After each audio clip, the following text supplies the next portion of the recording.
Kita mo ba o sweldo mo? Kumikita naman ang business mo pero nagtataka ka pa rin ba kung bakit hindi ka makabili ng maayos na kotse? Or makapagbakasyon man lang kayong magpamilya? Nasaan na ba napupunta ang pera? Anak, this happens all the time. Business owners who sacrifice everything for their business. Every peso of profit goes back into the business. Bagong equipment, mas maraming inventory, bigger space, and then years later, they wake up and ask, what about me? Kailan naman ako? Pero ito yung other side. I've also seen business owners who took too much too soon. Bumili sila ng kotse kaagad, nagpatayo sila ng bahay, para bang successful na agad ang business nila. Tapos isang araw, the business needed capital and there was nothing left. Kaya nalugi. So, alin ang tama? Reinvest or pay yourself? Ito yung honest na answer. Pareho.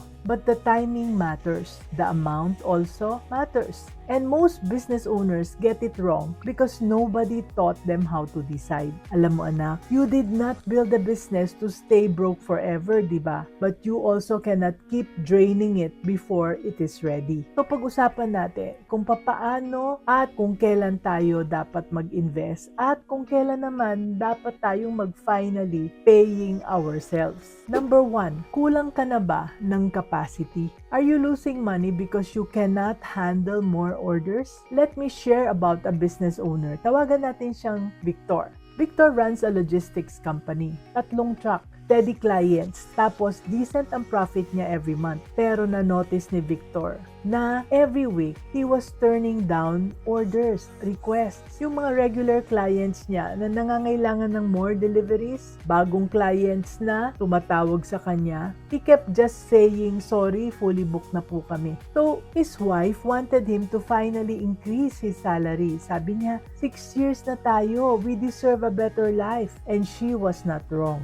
They were still living in a small apartment, still driving an old car, pero si Victor, he figured it out. Every week, he was saying no to many potential jobs. And over time, pag inad niya yon, nako, napakalaking lugi pala yon. All because he did not have a 4th truck. Ang bagong truck ay mga about 1.2 million. He could get financing with a down payment of 300,000. So instead of raising his salary, Victor reinvested.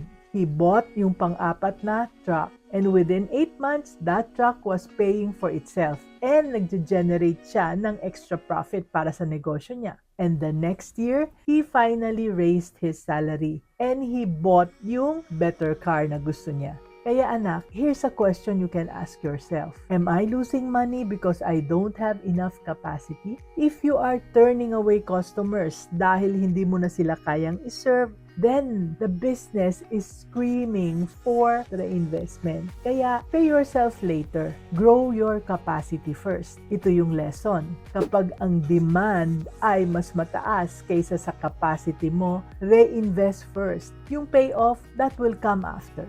Number 2, oras na bang magpalit? Is your equipment costing you more than it's worth? Let me share about Maricel. Si Maricel runs a laundry business for 6 years na. 4 na branches, profitable sa papel. Pero yung washing machines niya, nako, matanda na. 7, 8 years old, kaya parating nagbe-breakdown. Every month, repairs were costing her a lot. On top of that, lost income dahil may downtime yung kanyang mga machines. Tapos yung mga customers niya kept getting frustrated and some of them sa iba na nagpapalaba. So Maricel kept saying, next year I will replace them. For now, repair muna. Sayang kasi. Meanwhile, she was paying herself a decent salary. Nice phone, magandang mga bags, at every year meron silang family trips. Sabi ko kay Maricel, compute mo nga yung tunay na cost of keeping those old machines. Repairs around 20,000 a month. Lost revenue from downtime around 30,000 a month. Customer loss, hindi mo nga ma-measure kasi nawawala na sila. Total, at least 50,000 monthly ang nawawala. Bleeding out of your business. Ang mga bagong commercial machines, siguro mga 400,000 for all branches na. That's 8 months of what she was already losing. Kaya si Maricel natauhan. She finally made the decision. She cut her salary for 1 year and she replaced all the machines. Yung repairs nag-drop down to almost wala na. Wala na rin downtime. Tapos yung mga customers, dahil bago yung kanyang mga machines, they started to come back. And after 18 months, yung profit niya was higher than ever. So, doon siya nag-raise ng salary even more than before. Anak, tanungin mo yung sarili mo. Is your old equipment bleeding money every month? Sometimes, saving money by not upgrading is actually costing you more. So, do the real math. Hindi lang presyo ang repair. Include the lost sales. Include the lost customers. Ito yung lesson. If your equipment is draining your profit every month, reinvest in replacements before paying yourself more. Unahin mo yung negosyo. Number 3, kaya mo bang mag-survive? Does your business have enough cash to survive a bad month? Let me tell you about a business owner. Tawagin natin siyang Beth. Si Beth ran a restaurant for 5 years. Maganda yung location, loyal yung customers, the business was really profitable. So, Beth paid herself well. She felt na that she deserved it. Sabi niya, I work hard. Bakit hindi ko to i-enjoy? Kaya every month, kumukuha siya ng malaking amount sa kanyang negosyo for herself. And kung ano yung natira, yun yung naiiwan sa business account niya. Tapos, nag-hit yung pandemic. Her restaurant could not operate at full capacity. Dine-in was limited. Some days she had to close entirely. And because of this, bumagsak yung kanyang income. Almost overnight. And suddenly, Beth needed money for rent para sa mga sweldo ng kanyang staff, sa mga supplies, pero yung business account niya, kulang ang pera doon. You see, wala si Beth yung tinatawag nating emergency fund. Wala siyang cash reserve. Everything she had earned, she had already taken out. Kaya Beth almost lost yung kanyang restaurant. So, nangutang siya sa kanyang mga relatives, binenta niya yung kotse niya, and nakiusap siya sa kanyang landlord na bigyan siya ng extension dahil hindi siya makapagbayad ng kanyang renta. Sobrang hirap. All because she never kept enough cash inside her business. Kaya anak, eto yung rule na I follow. Before you pay yourself generously, make sure your business can survive 3 to 6 bad months. Kailangan meron kang cash reserve para sa rent, sa salary, sa utilities, basically lahat ng iyong mga fixed expenses. At kung ang negosyo mo, wala niyan, lower your salary. Build the reserve first because when the bad month comes, and it will, you need the business to survive without panicking. Si Beth, nirebuild niya yung kanyang restaurant. At ngayon, she keeps 6 months of expenses in reserve bago niya to i-touch yung profit niya. This was a lesson that she learned the hard way. So, ano yung lesson dito? You can pay yourself more only after your business can survive without you worrying. That is the smart way to run your business. Number 4, may opportunity bang dumarating? Let me share about a business owner. Tawagin natin siyang Christy. She ran a travel agency for several years. Maliit lang pero steady. Mostly local tours and group bookings. Tapos dumating yung araw, may isang large corporate client na nag-reach out sa kanya. Dahil na-impress sila sa kanyang service and they wanted to book multiple trips for their employees over the next year.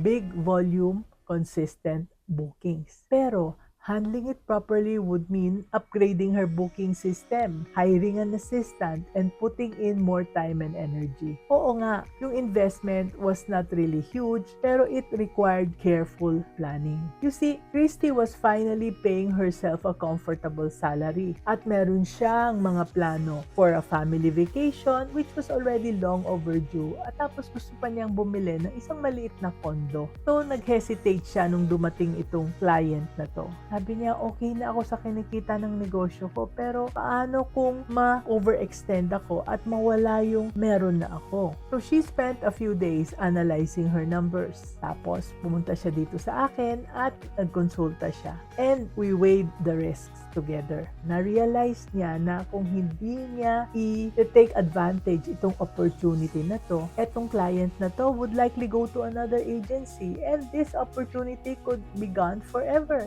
So, Christy made the tough choice. Sabi niya, bababaan ko yung sweldo ko for a few months para makapag-invest ako sa right tools, para makapag-hire ako ng one part-time assistant para matulungan ako to manage the load. So she expanded only as much as was realistic without overextending herself. Kaya within 1 year, corporate bookings became a major part of her income na. Her business grew steadily and yes, she eventually took that family vacation at nabili niya yung kanyang condo na gusto niya without putting herself or her business at unnecessary risk. So ano ang lesson dito, anak? Kapag merong rare opportunity na kumakatok, sometimes you need to adjust your lifestyle temporarily to open the door for this opportunity, but always within realistic limits. Number 5, pagod ka na ba? Have you been sacrificing too long without seeing personal reward? Let me share about a business owner. Tawagan natin siyang Mylene.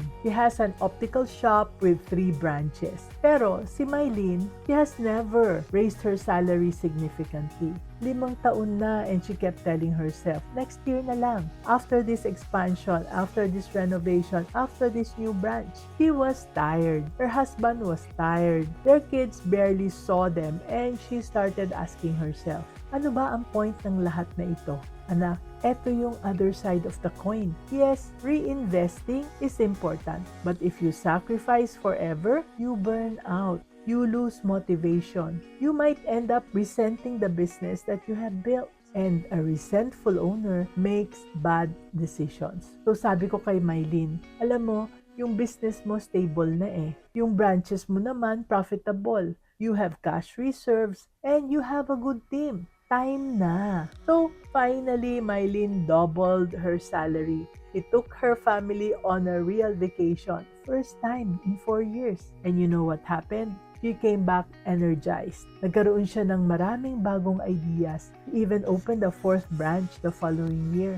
Anak, sometimes paying yourself is the reinvestment. You are investing in your own energy, motivation, at saka mental health. Kaya tandaan mo tong lesson na to. You cannot pour from an empty cup. Sometimes, paying yourself is what keeps your business alive. So anak, walang perfect formula for this, ha? Anyone who tells you always reinvest or always pay yourself first is oversimplifying. Ang tunay na answer is, it depends. It depends on whether you're losing opportunities because of limited capacity. It depends on whether old equipment is bleeding your profit. It depends on whether your business can survive a bad month. It depends on whether a rare opportunity is knocking.